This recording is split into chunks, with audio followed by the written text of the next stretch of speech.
Bismillahirrahmanirrahim. Assalamualaikum warahmatullahi wabarakatuh. Waalaikumsalam warahmatullahi wabarakatuh. Waalaikumsalam warahmatullahi wabarakatuh, Mem. Ya, alhamdulillah hari ini kita bisa bertemu lagi anak ya di pembelajaran kimia. Nah, hari ini kita akan lanjutkan pembahasan kita tentang kimia unsur. Semuanya sehat nah hari ini? Alhamdulillah. Alhamdulillah sehat, Mem. Ya, alhamdulillah sehat ya. Oke, saya share screen dulu ya.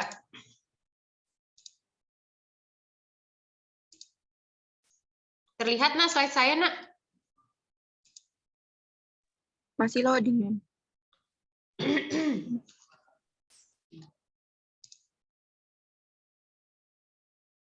Terlihat? Terlihat, Mem. Oke, hari ini kita akan lanjutkan. Di minggu lalu ya kita itu sudah bahas tentang yang namanya unsur gas mulia dengan halogen.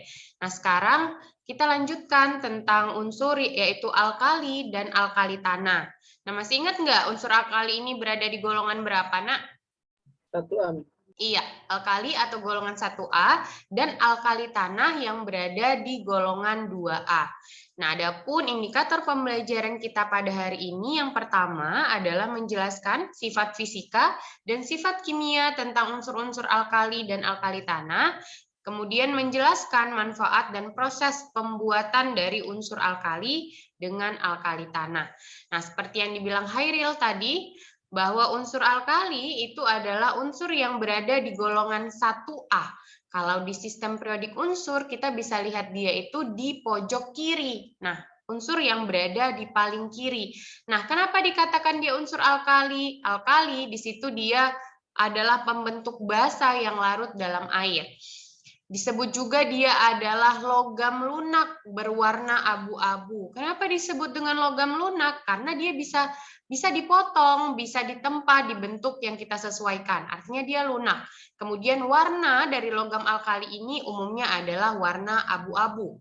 Nah, siapa aja golongan alkali tersebut? Golongan alkali adalah litium, kemudian natrium, kalium, rubidium, cesium, dan francium.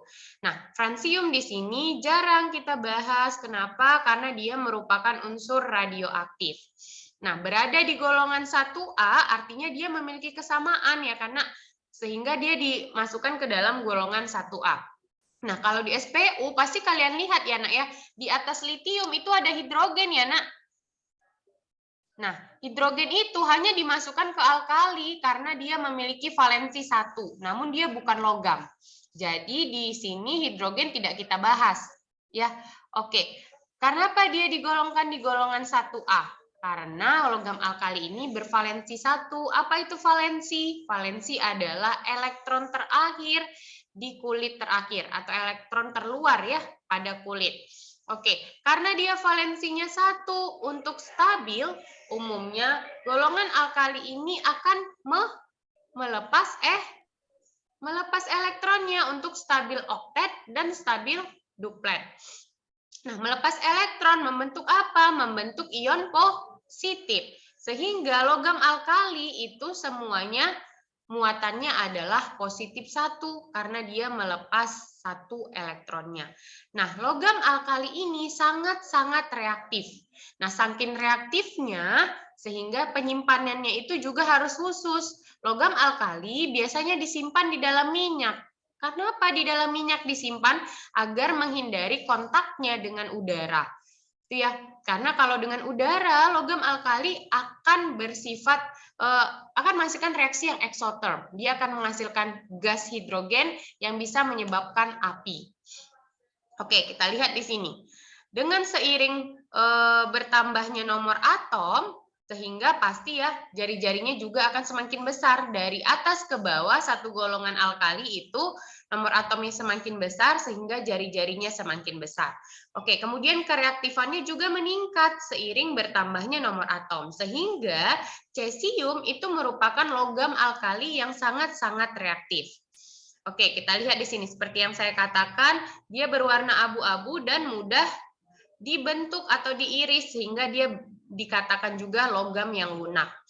Nah, seiring bertambahnya kereaktifan otomatis energi ionisasi logam alkali dari atas ke bawah maksud saya juga semakin menurun. Artinya apa, Nak? Dari atas ke bawah, dia kan jari-jarinya semakin meningkat. Karena semakin meningkat jari-jarinya, otomatis dia lebih mudah untuk melepaskan elektron. Karena kemudahannya melepas elektron, sehingga energi yang dibutuhkan untuk melepas elektron itu juga semakin rendah. Sehingga dari atas ke bawah, energi ionisasi dari logam alkali juga akan semakin rendah. Artinya apa? Cesium ini sangat-sangat reaktif.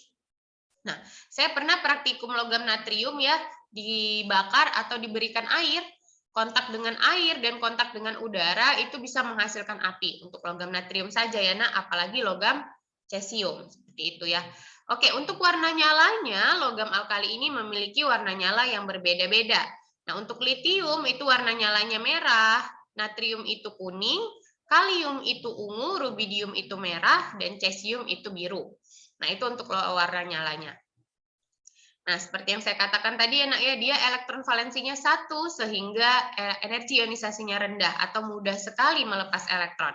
Nah, untuk satu periodenya, logam alkali walaupun periodenya sama, logam alkali ini cenderung memiliki jari-jari yang lebih besar dibandingkan unsur yang lain di periode yang sama.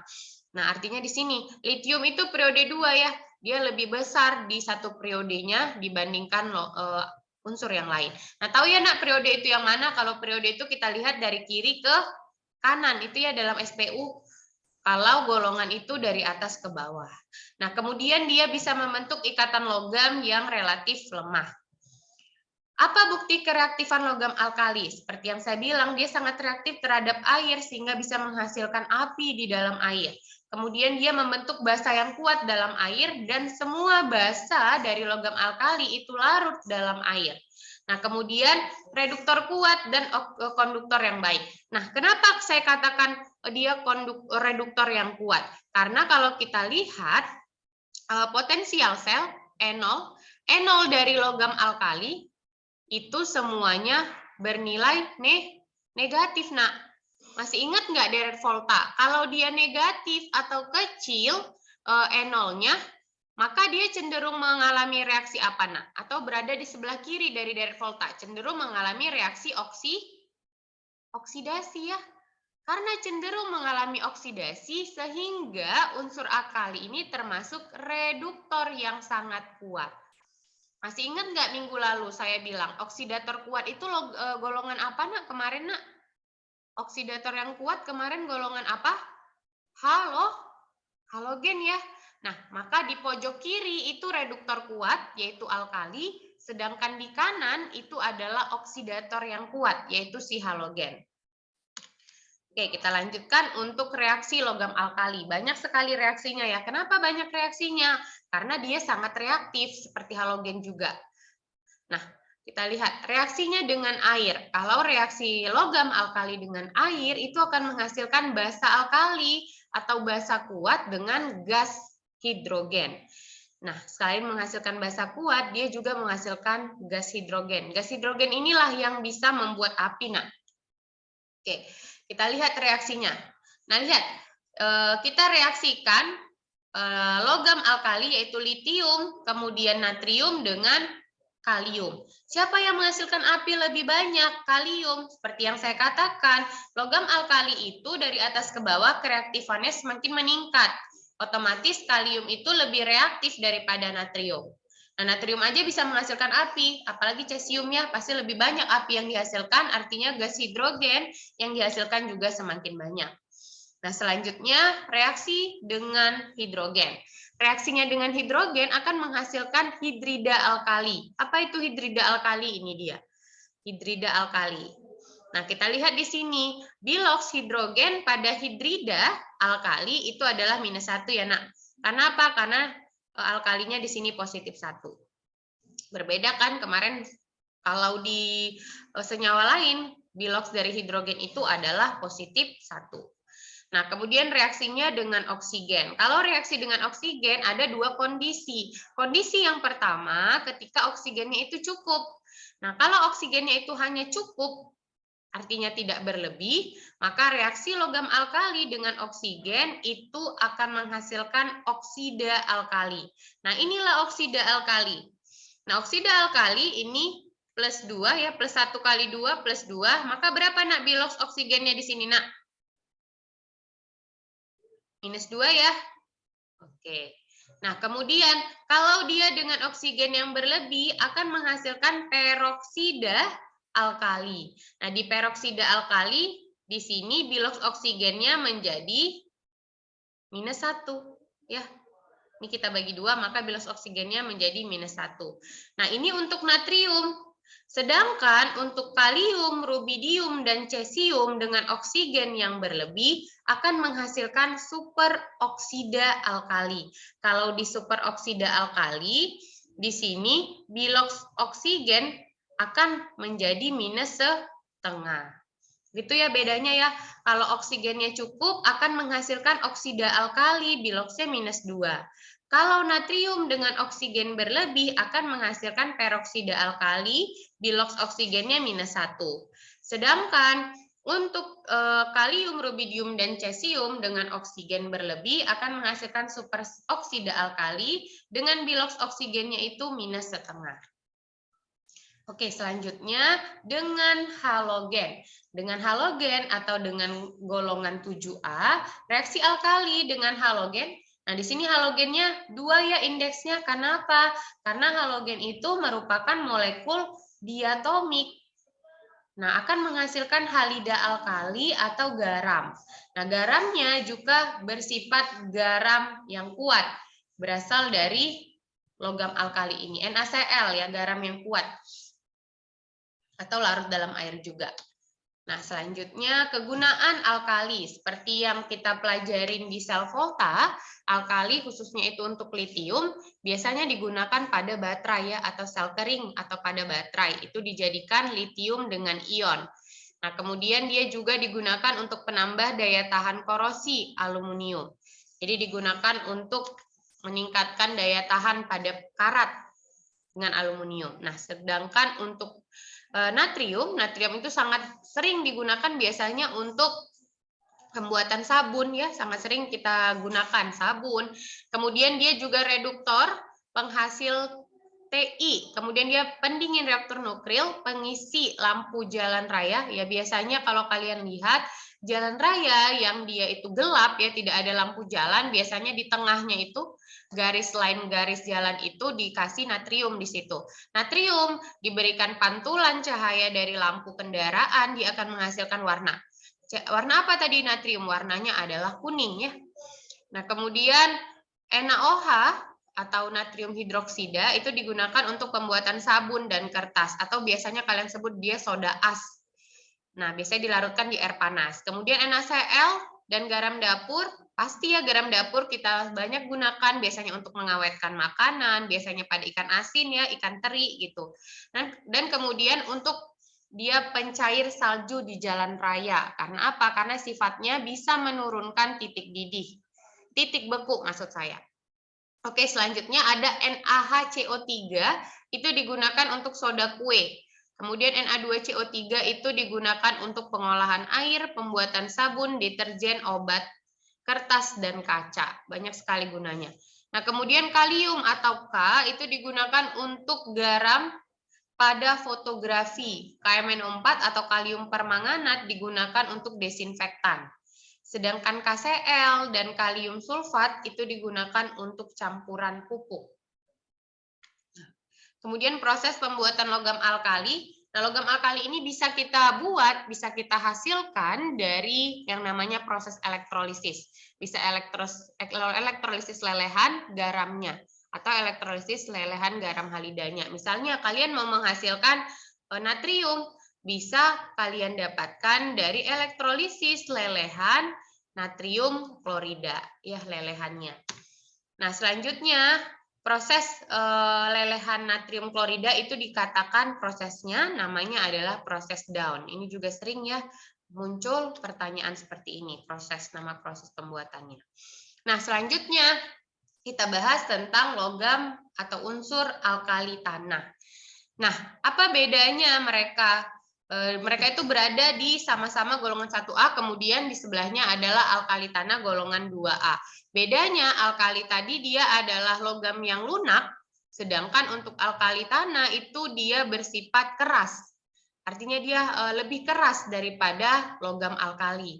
Bagaimana kereaktifannya? Kereaktifan logam alkali tanah lebih kecil dibandingkan dengan kereaktifan dari logam alkali.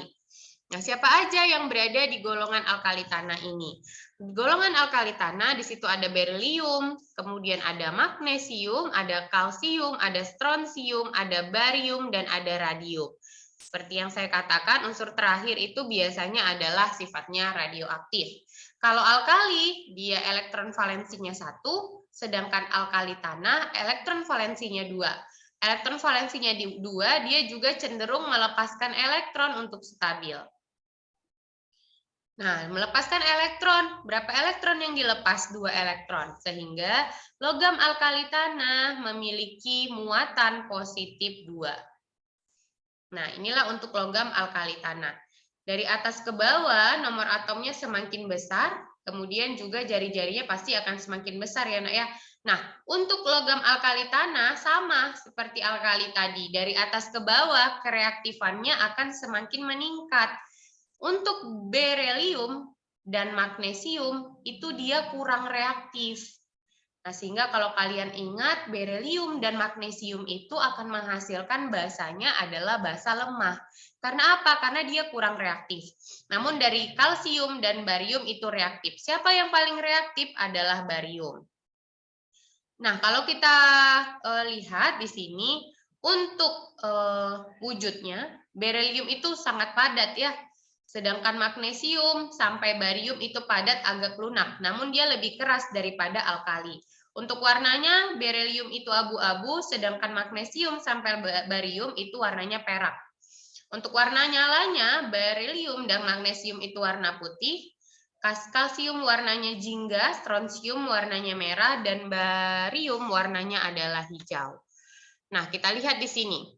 Energi ionisasinya dari atas ke bawah semakin kecil. Karena apa? Karena barium itu lebih mudah untuk melepaskan elektron.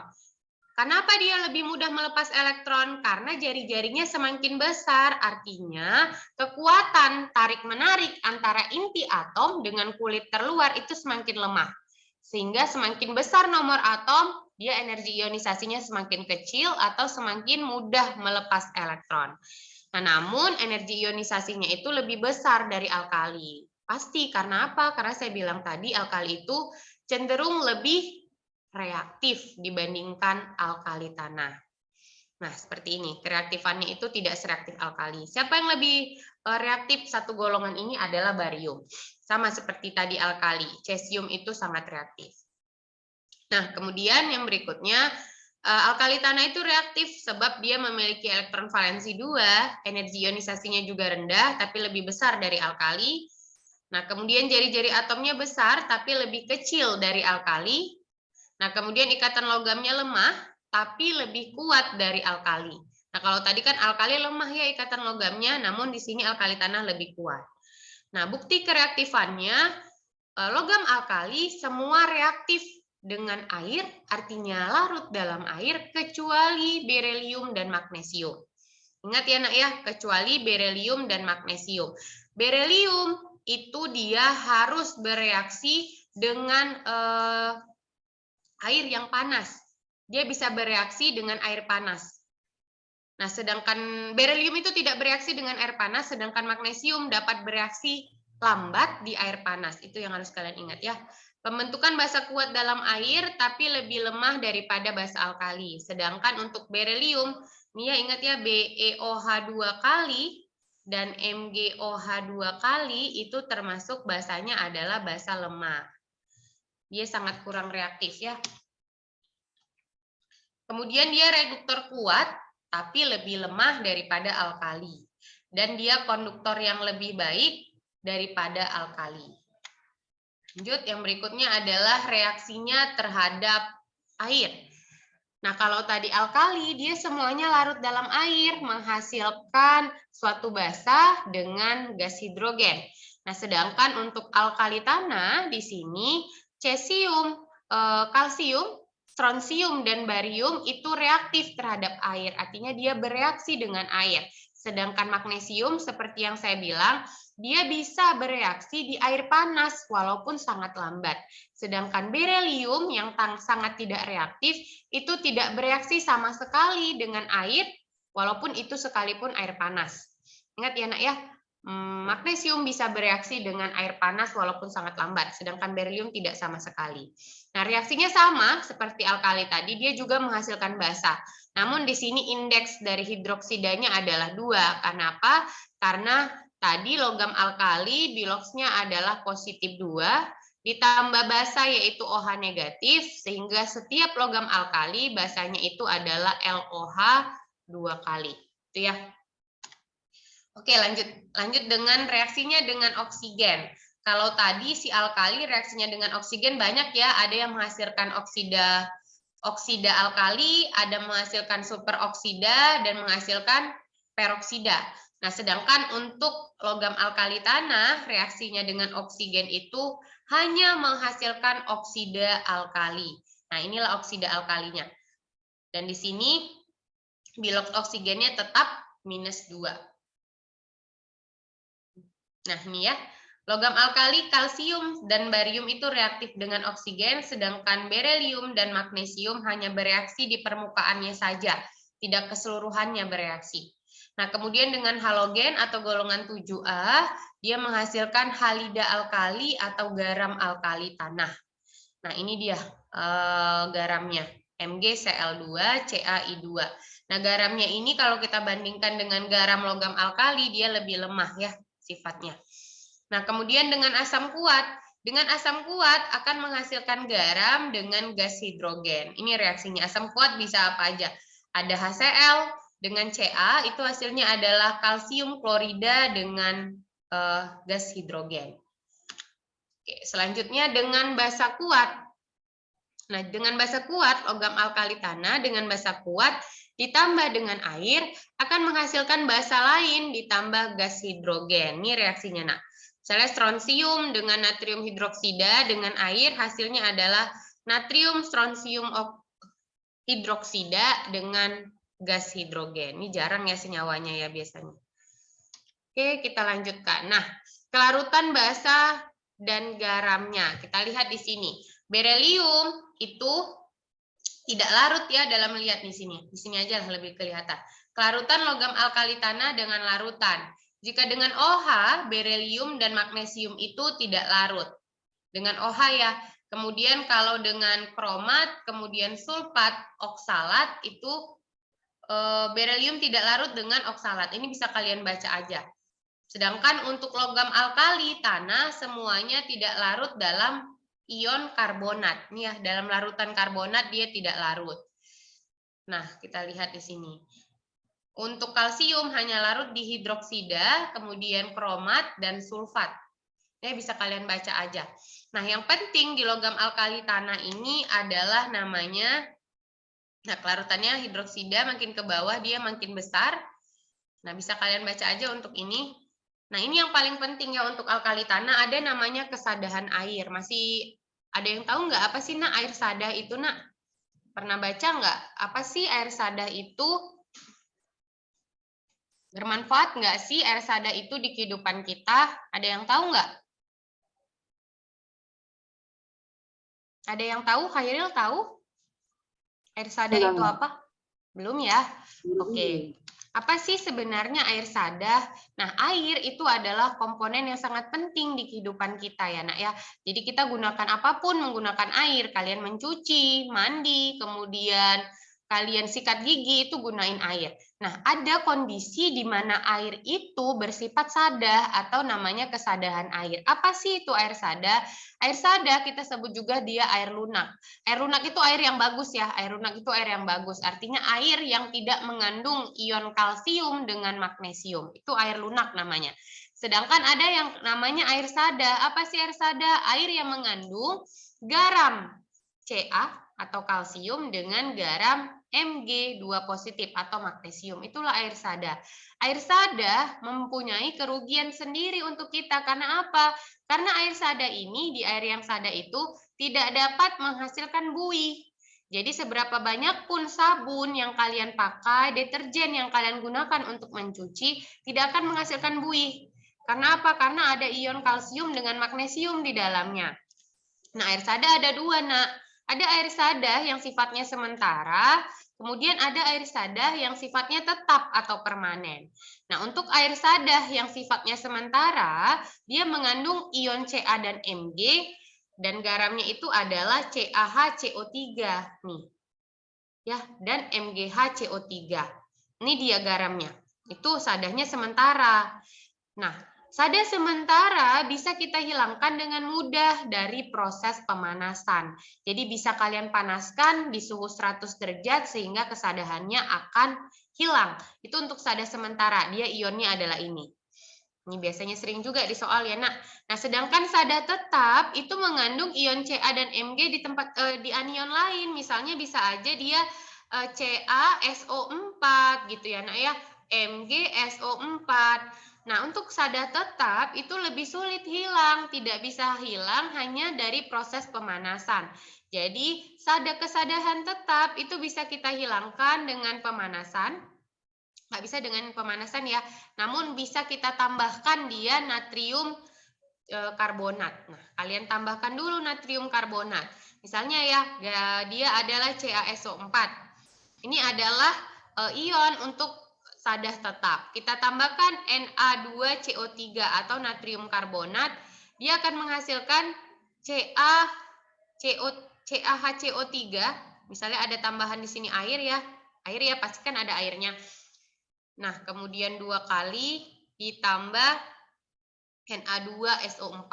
Nah, artinya apa? Ketika kalian tambahkan natrium karbonat, dia akan menghasilkan ini, garam ini, yaitu garam sementara atau air sada sementara.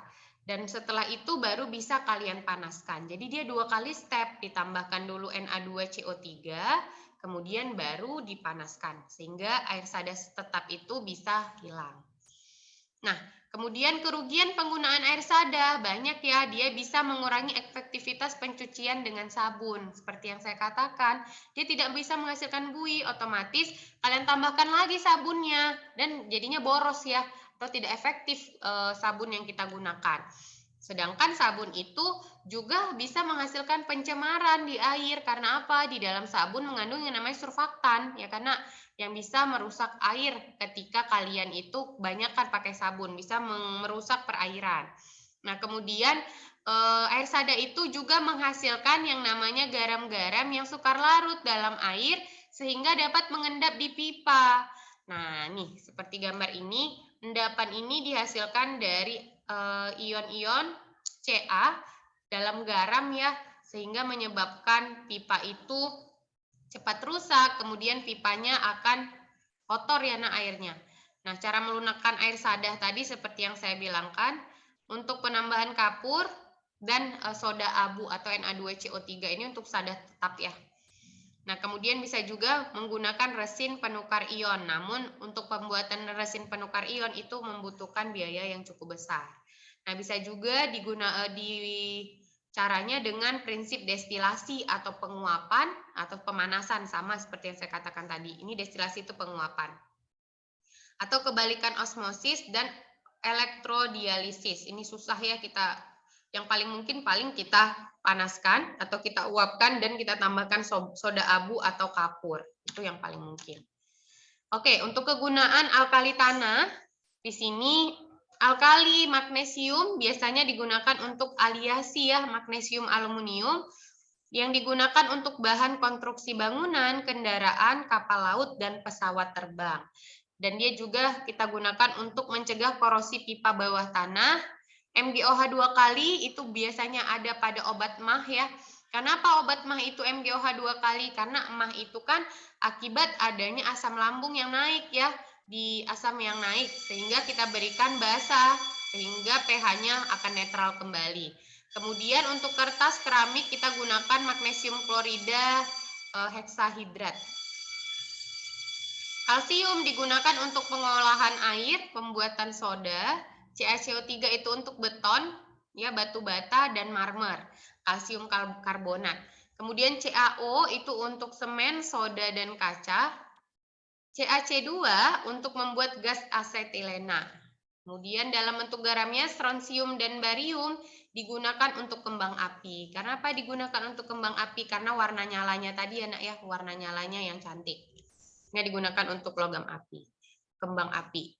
Kemudian aliasi berilium dan tembaga digunakan untuk membuat alat-alat industri.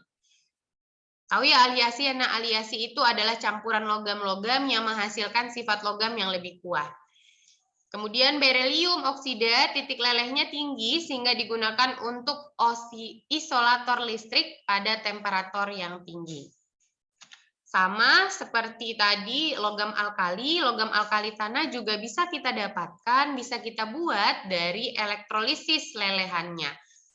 Nah, nama proses elektrolisis lelehan menghasilkan magnesium itu adalah proses Dow. Dow ya, sedangkan tadi untuk menghasilkan natrium itu nama prosesnya adalah Down. Beda ya. Nah, terima kasih ya hari ini sudah selesai pembahasan saya. Sebelum saya tutup, ada yang mau dipertanyakan, Nak? Ada yang mau bertanya?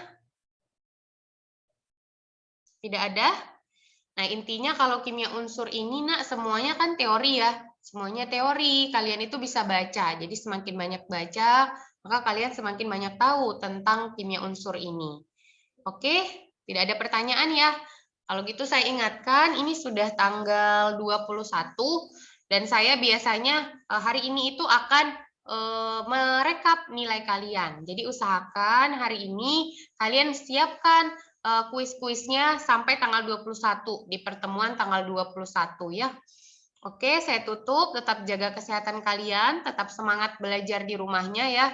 Jangan pernah kendor belajarnya, usahakan tiap hari ada yang kalian bahas soal yang berkaitan dengan materi yang telah kalian pelajari hari ini. Misalnya hari ini kalian belajar kimia, di kimia unsur alkali dan alkali tanah. Kalian cari soal-soal yang berkaitan, kalian bahas. Nah, dengan membahas soal lebih sering, kalian akan lebih paham tentang materinya.